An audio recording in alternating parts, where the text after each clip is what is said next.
राधा स्वामी जी। आज के सत्संग की वाणी स्वामी जी महाराज जी की है। सत्संग के वचन, तिनको सावन काला नागा, डस डस खावे लागे आगा। अब सावन की जड़ियां लगी हैं, ठंडी हवाएं चलती हैं, बूंदें पड़ती हैं। जो पति वाली स्त्रियां हैं वे खुशी मनाती हैं, मगर जिनके पति पास नहीं उनके लिए वे बूंदें काले नाग के बराबर हैं। फिर आगे कहते हैं, बाहर वर्षा रिमझिम होई, गट में उनके अग्नि समोई। कहते हैं हालांकि सावन के महीने में बाहर बूंदें पड़ती हैं, ठंडी हवाएं चलती हैं, मगर जिनके पति पास नहीं उनके अंदर आग जलती है। जो रूह दुहागिन है उसके लिए तो नरक है, इसी तरह जो अंदर गए उनके लिए तो खुशी और शांति है, मगर जो नरकों में गए उनके लिए आग है।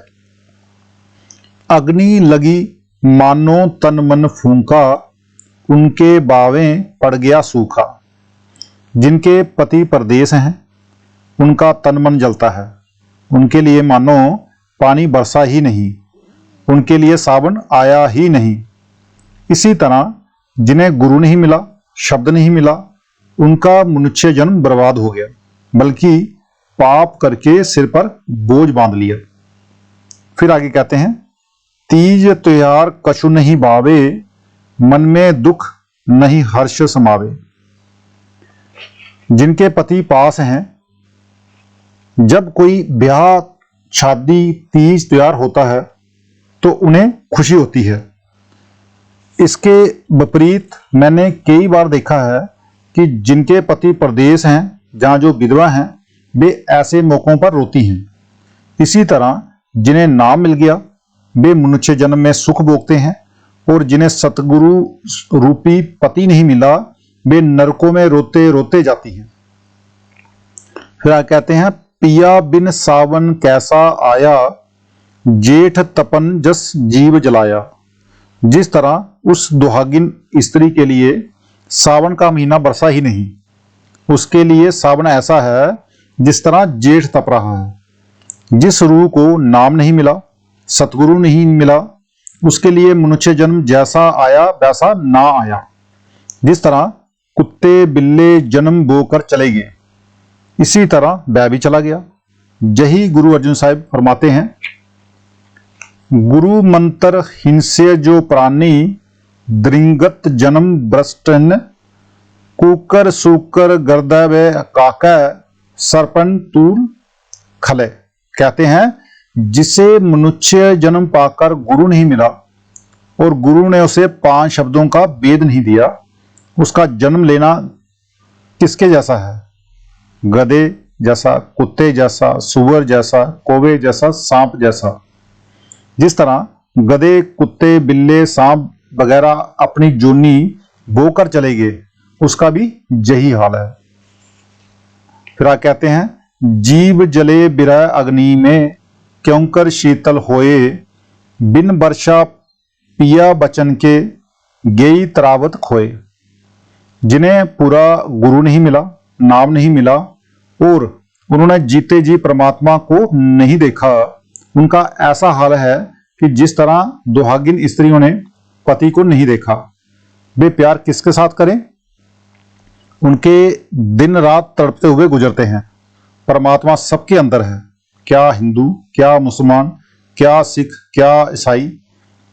जिन्हें मनुष्य जन्म पाकर सतगुरु नहीं मिला वे जो ही आए और जो ही चले गए, कुछ हासिल नहीं किया।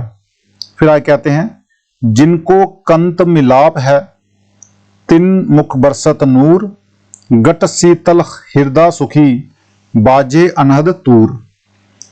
जिनके पर्दे खुल गए, सतगुरु सामने है, अंदर अमृत की वर्षा हो रही है, उन्हें शांति आ गई है, उनके चेहरे पर नूर बरसता है, उनका हृदय शीतल है। फिर आगे कहते हैं, सतगुरु सिख के बंधन काटे, गुर का सिख विकार ते हटे। अगर शिष्य विकारों यानी बुरे कामों से हट जाए तो सतगुरु शिष्य के बंधन काट देता है। अगर शिष्य मन का बंदा बना रहा हो तो फिर गुरु का क्या कसूर? काल ने बख्शीश ली हुई है कि पहली की संत रिद्धियां सिद्धियां और करामातें दिखाकर नाम ना दे, दूसरी संत जबरदस्ती नाम ना दे, और तीसरी जीव को पिछले जन्मों की खबर ना हो, और चौथी की जिस जन्म में भेजा जाए उसी जन्म में खुश रहे। पशु अपनी जोनी में खुश है, पक्षी अपनी जोनी में खुश है, जिसे सारी उम्र पेट के दंदों से ही फुर्सत नहीं, उसे सतगुरु किस तरह ले जाएगा? अगर जे गुरु का भक्त है तो उसे गुरु ले जाएगा, जे मन विषय विकारों में पड़ा हुआ है। सतगुरु शिष्य के अंग संग रहता है और संभालता है। सतगुरु तो शिष्य के लिए ही आता है, मगर ये उसकी दया का पात्र बने तो। जो आशा मनसा बाकी रही, जो कर्म बाकी रहे, उनमें ख्याल रहा तो फिर गर्म में आना ही पड़ेगा। फिर आगे कहते हैं, आस आड़ ले जीव बुलाया, घर को बूढ़ दुख अति पाया। सारी दुनिया की जितनी रूहें हैं, सभी के मन में आस है। हर एक जीव कहता है मैं ये करूंगा, मैं वह करूंगा। आशा और मनसा मरती नहीं, इसकी मुक्ति होती नहीं। अब जीव का घर तो था सचखंड सतनाम, मगर इसने आशा दुनिया की दौलत की रख ली कि मैं राजा महाराजा या बादशाह बन जाऊं, ठगियां करके दुनिया को लूट लूं। इस आशा की वजह से उस देश को, अपने देश को भूल गया है और परदेश में आकर दुख पाने लगा। ज्यों ज्यों भूलता रहा त्यों त्यों दुख पाता रहा। हालांकि ये उस समुद्र की बूंद था जहां ना दुख है, ना सुख है, ना जन्म है, ना मरण है, मगर ये अपने घर को भूल गया। इस दुनिया के घरों को, इस दुनिया की कौमों मजहबों को देखकर भूल गया। अगर ये जानता कि ये मेरा घर नहीं तो ये फंसता ही क्यों? ये जहां आकर भूल गया। सतगुरु तो चाहता है कि इसका एक ही जन्म में पर्दा खुल जाए और इसकी गति हो जाए। सतगुरु तो दोनों हाथों में लिए खड़ा है कि आओ, मगर ये लेता नहीं। फिर कहते हैं, कर्म बेग ने बाहर डाला, माया कीना बहु जंजाला। जब इसका गर्भ का वक्त खत्म होने को आया तो इसे बाहर आना था, अंदर तो रहना नहीं। अंदर इसे सब कुछ पता होता है, जब बाहर आया तो सब कुछ भूल गया, यानी माया ने सब कुछ बुला दिया।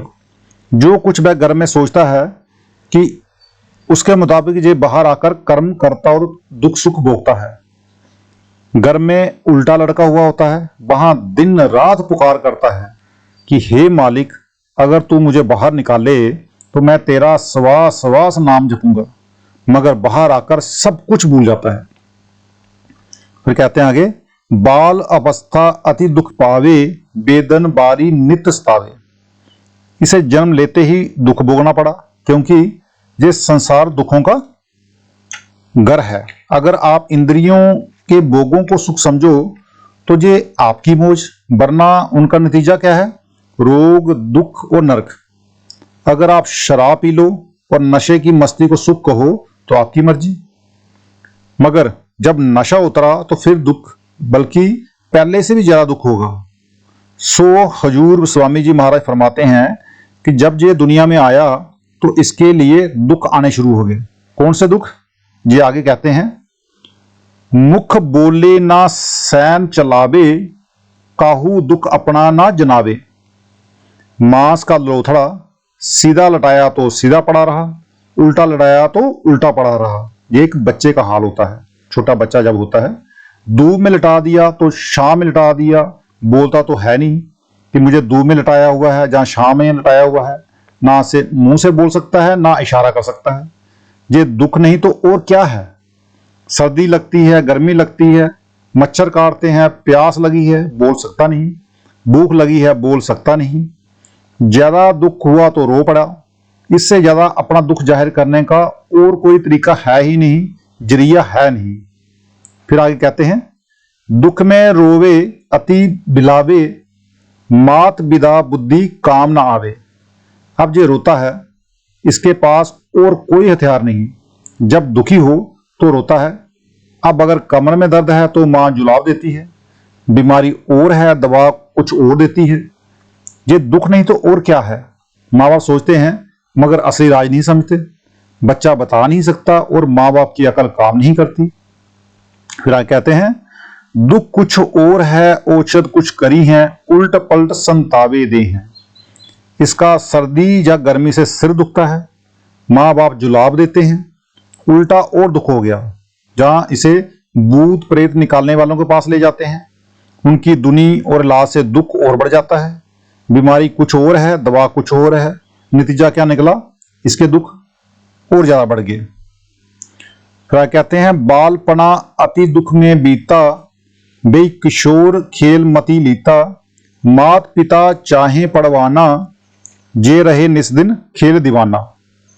कहते हैं, आप बोलने लग गया, अब दुख बताने लग गया, दौड़ने लग गया, भागने लग गया, अब ये चाहता है खेलना, और माता पिता चाहते हैं पढ़ाना। पढ़ने में इसकी आजादी जाती है। पहली किस्म के दुख खत्म हुए, अब वो दूसरी किस्म के दुख शुरू हो गए। इसका चाव खेलने में है, माँ बाप कहते हैं कि तू पढ़, ये भी दुख है। आपने छोटी उम्र में बहुत सी घटनाएं देखी होंगी। मुझे याद है कि मेरे साथ एक लड़का पढ़ता था जो पढ़ाई का चोर था और अक्सर स्कूल से गैर हाजिर आता था। एक दफा का जिक्र है कि एक बीमार को लोग उठाकर ले जा रहे थे। वह उनसे पूछता है कि इसे क्या हुआ। उन्होंने कहा कि ये बीमार है। वह कहता है, मैंने समझा कि शायद इसे स्कूल ले जा रहे हैं, क्योंकि उसे लगता है कि स्कूल जाना बहुत बड़ा दुखारी है और इसको उठाकर स्कूल ले जा रहे हैं। सो बच्चा तो खेलना चाहता है और माता पिता पढ़ाना चाहते हैं। ये तमाशा हम हर रोज देखते हैं। जानी आत्मा को आजादी है नहीं। फिर कहते हैं, मार पीट पितु मात गनेरी, बैबी दुख की बारी डेरी। अब ये पढ़ने नहीं जाता, माँ मारती है, बाप मारता है, उधर मास्टर मारता है, सबको याद नहीं होता। हम सबका यही हाल है। कई बार देखा कि स्कूल जाने के लिए लड़के को भेजा है, वह कहते हैं कि आंखें दुखती हैं, पेट में दर्द है, जहां कोई और बीमारी है। सो लड़कों में स्कूल जाने का बहुत बड़ा डर होता है। तो इस तरह से दुख ही दुख हैं। जे भी दिन दुख गफलत बीते, सुख ना पाया रहे अब रीते। अब हजूर स्वामी जी महाराज जी फरमाते हैं कि बे दिन भी गफलत यानी बेसुधी में गुजर गई, आजादी ना मिली, सुख ना मिला, खेल कूद की अवस्था थी, बेफिक्री थी, खाने पीने की छूट थी, मगर फिर भी आजादी नहीं मिली। तो आज का सत्संग इतना ही। मिलते हैं कल के सत्संग में। राधा स्वामी जी।